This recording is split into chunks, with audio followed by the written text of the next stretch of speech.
जब भी कोई व्यक्ति गौतम बुद्ध के संग में शामिल होता था तो बुद्ध उसे सबसे पहले शांत रहने के लिए कहते थे। ध्यान की अवस्था जाने से पहले उस भिक्षु को शांत रहना सिखाया जाता था। आज के दौर में हर तरफ शोर ही शोर है। इसकी वजह से दिमाग में तनाव पैदा होना लाजमी है। ऐसे में अगर आप हर रोज कुछ देर रहकर मौन रहने का प्रयास करते हो तो इससे आपके तनाव पैदा होने वाले जो हार्मोन्स होते हैं उसमें कमी आती है। इससे आपका दिमाग शांत होता है, गुस्सा नियंत्रित रहता है और तनाव बढ़ाने वाले हार्मोन्स का लेवल घटता है। आज के इस वीडियो में हम जानेंगे कि किन किन मौक़ों पर हमें शांत रहना है और किन किन मौक़ों पर हमें बोलना है और शांत रहने से हमारे अंदर क्या बदलाव आ सकते हैं। दोस्तों, संध्या काल का समय था। गुरु अपने सभी शिष्यों को बुलाते हैं और कहते हैं, कल सुबह सब लोग नदी में स्नान करने के बाद तुरंत हमारी कुटिया के सामने उपस्थित हो जाना। सभी शिष्य हैरान रह जाते हैं कि हम लोगों ने कुछ गलती की है क्या, लेकिन कुछ शिष्य ये कहते हैं कि हो सकता है कि गुरुजी कल सुबह कुछ अच्छी बात बताने वाले हैं। सब लोग रात में सही समय पर सो जाते हैं और सुबह उठकर सभी लोग नदी में स्नान करने के बाद वापस गुरुजी के सामने उपस्थित हो जाते हैं। गुरु कहते हैं, आज हम तुम सबको चुप रहने के फायदे के बारे में बताऊंगा। गुरु कहते हैं, 10 मौके जहां पर चुप रहने से होता है लाभ और बोलने से नुकसान। गुरु कहते हैं, अगर आप इन 10 मौकों पर शांत हो गए यानी कि मौन हो गए तो आप जो चाहेंगे वही मिल जाएगा। आपकी जिंदगी में चमत्कारिक बदलाव होना शुरू हो जाएंगे। जरूरत से ज़्यादा बोलना या चुप रहना दोनों ही अच्छी बात नहीं है। जैसे ज़रूरत से ज़्यादा बारिश हो जाना या फिर धूप, दोनों ही दिक्कत देती हैं, उसी तरह अनावश्यक बोलने से भी काफ़ी नुकसान होता है। गुरु ने कहा, अगर आपके पास कोई तथ्य नहीं है तो वहाँ चुप रहने में ही भलाई है। चुप बैठने से दिमाग में नई कोशिकाओं का निर्माण होता है और इससे ज्ञान की वृद्धि होती है। बोलने में भलाई वही है जहाँ आपको किसी चीज़ के बारे में पूरा ज्ञान हो। अगर आप बिना तथ्य के कहीं पर बोलते हैं या फिर बेवजह बोलते हैं तो आपका वहाँ मजाक भी बन सकता है। अगर आपके पास पर्याप्त जानकारी नहीं है, ऐसी जगह पर बोलने से आपका मजाक तो बनेगा ही और साथ ही साथ लोगों का भरोसा भी आपसे उठने लगेगा। इसलिए ऐसी जगह पर शांति रहो जहाँ तुम्हें पता ना हो कि तुम्हें क्या बोलना है या फिर नहीं। कई बार कुछ लोग ऐसे होते हैं जो हर जगह अपनी उपस्थिति बताने लगते हैं। उन्हें पता ही नहीं होता कि हमें क्या बोलना है, लेकिन फिर भी बोलते जाते हैं और फिर बाद में दूसरे लोग उनके जाने के बाद उनका मजाक भी उड़ाते हैं। तो जब तक आपको जो है उस तथ्य के बारे में अच्छे से ज्ञान नहीं, उसके बारे में पता नहीं है, वहाँ चुप रहना ही ज़्यादा समझदारी है। गुरु ने कहा, दूसरा ऐसा मौका जहाँ व्यक्ति को चुप रहना चाहिए, शब्दों से ना पहुँचे ठेस। अगर आपके शब्द किसी को मानसिक ठेस पहुँचा रहे हैं तो वहाँ चुप हो जाना चाहिए। कमज़ोर व्यक्ति के बारे में कुछ भी बोलकर आप महान नहीं बन सकते। महान आप किसी कमज़ोर का साथ देने में करेंगे। कई बार होता है कुछ लोग अपने से छोटे व्यक्ति को भला बुरा कहते रहते हैं। सामने वाला इंसान कद से आपसे छोटा है, वहाँ आपको कुछ भी नहीं बोलेगा, लेकिन आप उसकी नज़रों में गिरते चले जाएंगे। हो सकता है कि कल वह आप भी पद में बड़ा हो जाए और पद में आपसे जब वह बड़ा हो जाएगा तो आज जो रवैया आपका उसके साथ है, आने वाले समय में वह भी आपके साथ वही करेगा। आप किसी को नीचा दिखाकर बड़ा नहीं बन सकते हैं। बड़ा बनना है तो अपने से छोटे लोगों का इज्जत भी करना सीखिए और साथ ही साथ बड़े लोगों का भी सम्मान करना चाहिए। लोगों को लगता है कि वह अगर अकड़ कर बोलेंगे और सामने वाले को नीचा गिराने की कोशिश करेंगे तो वह बड़े बन जाएंगे। तो ये जो है उन सब की भूल है। बड़े होने की बजाय आप उनकी नज़रों में गिरते चले जाएंगे। गुरु ने आगे कहा, इसलिए शिष्यों, तुम जब भी बोलना आदर भाव से बोलना ताकि तुम्हारी बात लोगों को अच्छी लगे। बोलने में भाई बहन, माता पिता, मित्र इत्यादि शब्दोधन शब्द का जरूर करना। इससे तुम्हारी मान प्रतिष्ठा तो बढ़ेगी ही और साथ ही साथ लोगों की नज़रों में तुम समझदार व्यक्ति बनते जाओगे। गुरु ने आगे कहा, तीसरा मौका जहाँ पर व्यक्ति को चुप रहने में ही भलाई है, क्रोध या घृणा करने वाले लोग। जब कोई अपना या सगा संबंधी आप पर क्रोध कर रहा हो, आपका अपमान कर रहा हो, तो आपको उस वक्त चुप रहना चाहिए ताकि सामने वाले का गुब्बारा पूरी तरीके से फट जाए। और यदि आप सही हैं तो कतई आप उससे माफ़ी ना मांगें और चुप रहकर ही सही समय का इंतज़ार करें। वह खुद ही आपसे माफ़ी मांग लेगा और जब उसे अपनी गलती का एहसास होगा, गुरु आगे कहते हैं, अगर आपका कोई सगा संबंधी आप पर क्रोध कर रहा हो और आप उस समय शांत हो तो ये आदर सम्मान देने की निशानी होती है। इससे ना कोई छोटा होता है और ना ही बड़ा होता है।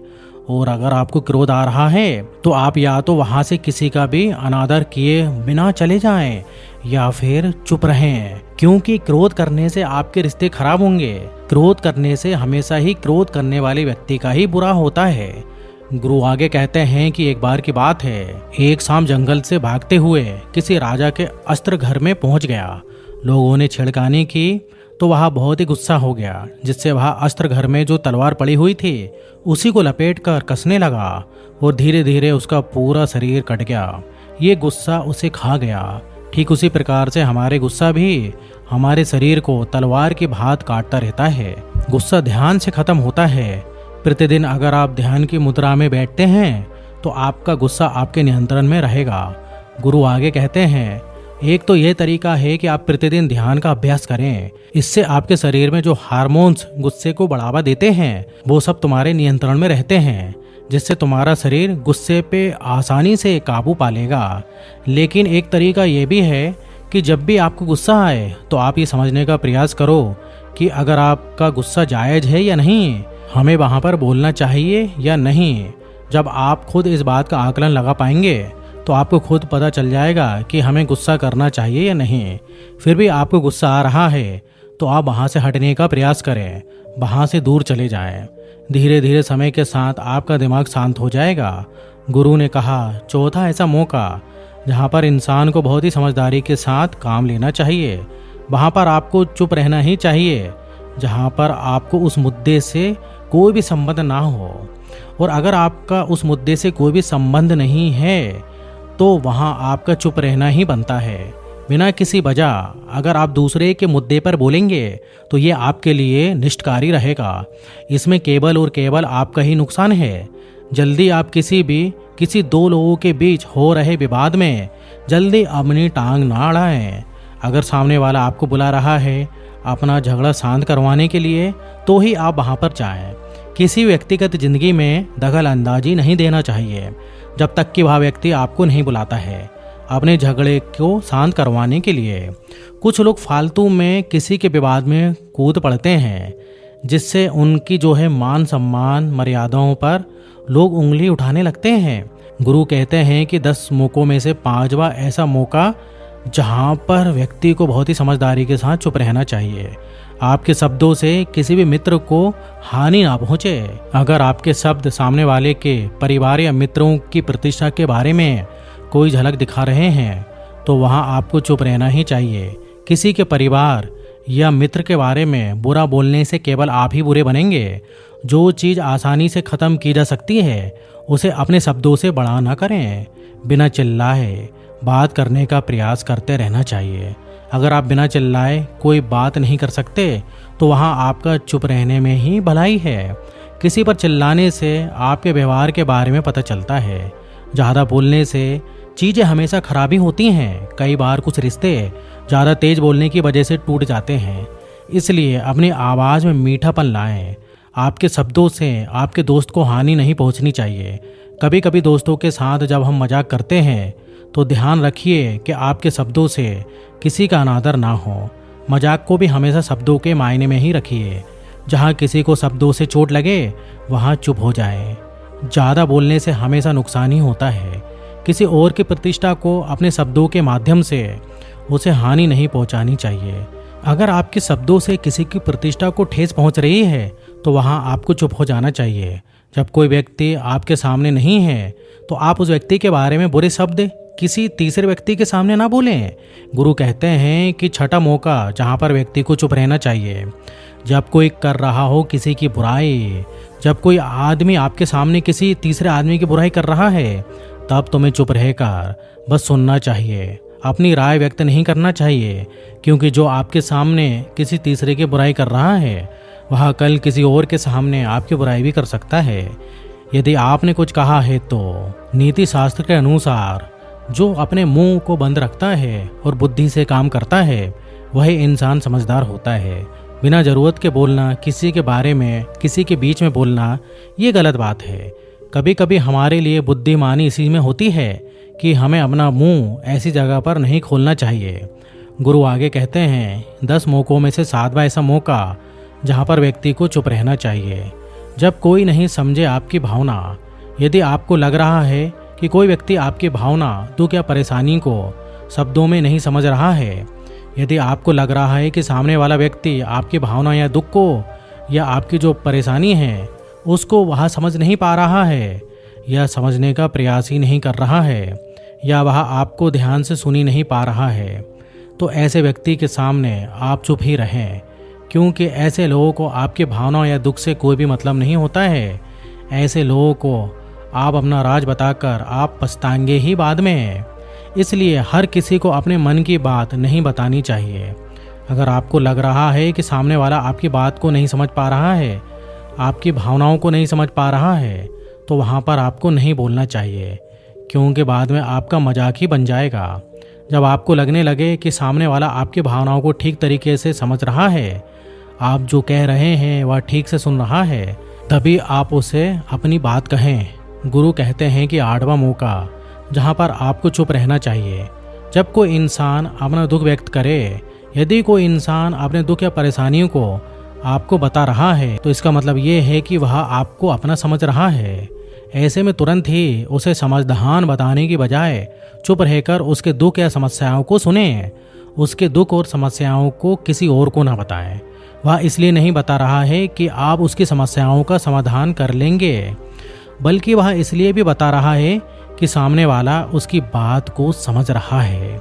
कई बार बताने से तो दुख कम हो जाते हैं, और आपको वह दुख इसलिए बता रहा है कि उसे लग रहा है कि आप उसकी बात को समझ रहे हैं। दुख बांटने से कम हो जाता है।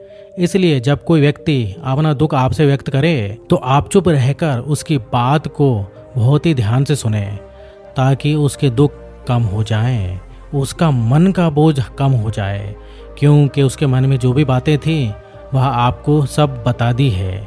गुरु आगे कहते हैं कि 10 बातों में से 9वीं ऐसी बात है कि जहाँ पर आपको चुप रहना चाहिए। जहाँ पर दुष्ट प्रकार के लोग रह रहे हैं और गाली गलौज कर रहे हैं, तो आप वहाँ पर मत जाइए। ऐसी जगहों पे आप चुपचाप निकल जाइए, अर्थात अपनी प्रतिक्रिया दिए बिना आप वहाँ से चले जाइए, क्योंकि जिसकी जुबान खराब होती है, जो दुष्ट प्रकार के लोग होते हैं, उनको आप ऐसे समय में नहीं समझा सकते। जब उनका दिमाग पूरी तरीके से शांत हो जाए, तभी वह आपकी बात सुनेंगे। इसलिए जहाँ पर दुष्ट प्रकार के लोग हैं और जो कि आपकी बात ना मानते हों और ना ही सुनते हों, तो आपको वहाँ पर नहीं बोलना चाहिए। गुरु कहते हैं कि 10वां ऐसा मौका जहाँ पर आपको शांत हो जाना चाहिए। अपनी सफलता का राज हर किसी को ना बताएं। कई बार होता है कि कुछ लोग जो सफलता को बहुत ही जल्दी अर्जित कर लेते हैं, तो वह हर जगह अपनी सफलता का ढिंढोरा पीटने लगते हैं। ऐसे में क्या होता है कि कई लोग आपकी सफलता से खुश नहीं होते। अगर आप अपनी सफलता का जबरदस्ती लोगों में ढिंढोरा पिटवा रहे हैं, तो लोगों की नकारात्मक ऊर्जा आपको प्रभावित कर सकती है। जब आप सफल होंगे तो सबको पता चल जाएगा कि आप सफल हो गए हैं। ढिंढोरा पीटने से नुकसान आपका ही होगा। इतना कहकर गुरु ने कहा, शिष्यों, आज के लिए बस इतना ही। अगर तुम सभी मेरी इन 10 बातों को अपने जीवन में अपना लेते हो, तो तुम सब काफ़ी हद तक परेशानियों से बचे रहोगे। यहाँ से जाने के बाद मेरी ये बातें आपके जीवन में किसी वरदान से कम साबित नहीं होंगी। मित्रों, मुझे उम्मीद है कि इस वीडियो से आपको बहुत कुछ सीखने को मिला होगा, और अगर आप नए हो तो हमसे जुड़ने के लिए इस चैनल को सब्सक्राइब करना ना भूलें और वीडियो को लाइक ज़रूर कर दीजिए। तो फिर मिलते हैं अगले वीडियो में और कुछ नए विचारों के साथ। तब तक के लिए आपका बहुत बहुत आभार।